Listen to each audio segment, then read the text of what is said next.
नमस्कार दोस्तों। Bank Nifty 14 दिसंबर 1 month time frame 60,113 का अच्छा ऑल टाइम हाई टच करके आया है, लेकिन मोमेंटम स्लो लग रहा है, अभी भी स्लो लग रहा है। फिलहाल इसको 1 मंथ के टाइम फ्रेम पे देख रहे हैं तो क्लियरली दिख रहा है कि हमारे पास एक असेंडिंग चैनल की बहुत ही अच्छी खासी स्ट्रॉन्ग रेंज है। बहुत लंबे समय से बन रहा है, 2020 से बन रहा है, जब कोविड से रिवर्सल हुआ था।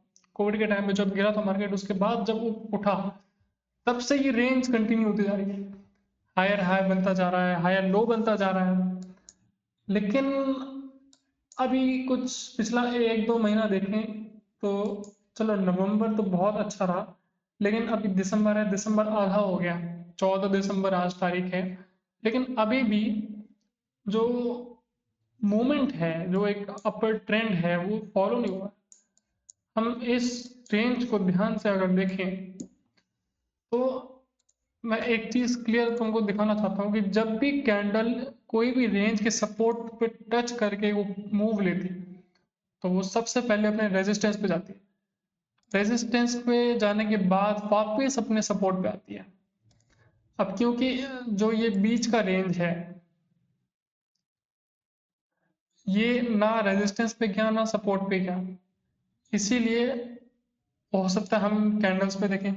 कैंडल्स में भी जो ये विक है हमारे पास, इसने अभी तक रेजिस्टेंस टच नहीं किया।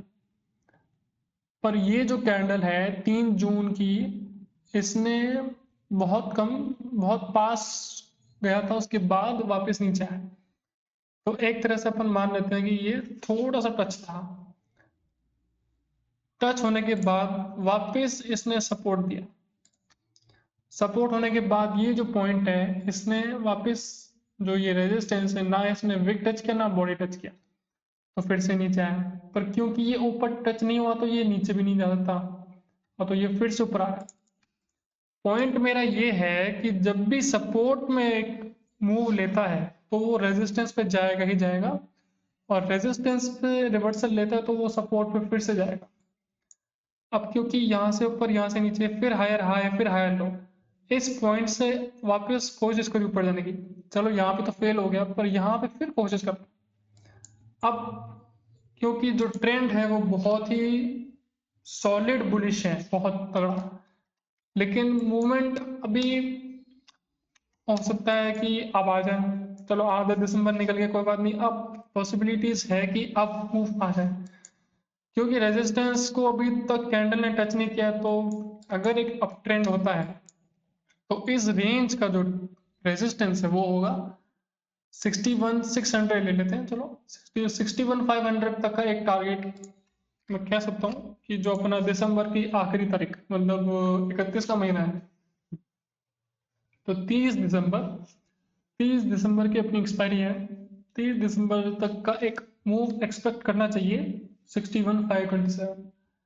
ध्यान दें कि ये कोई भी कंफर्मेशन नहीं है, सिर्फ एक पॉसिबिलिटी है, कोई खरीदने की राय नहीं है। बाकी मार्केट के मूव पे ध्यान देते रहिए। पॉसिबिलिटी है कि अब, क्योंकि आधा दिसंबर निकल गया, आधा बचा है, तो अब एक अच्छा खासा एक रैली निकलनी चाहिए, 61,510 तक पॉसिबिलिटी आना चाहिए।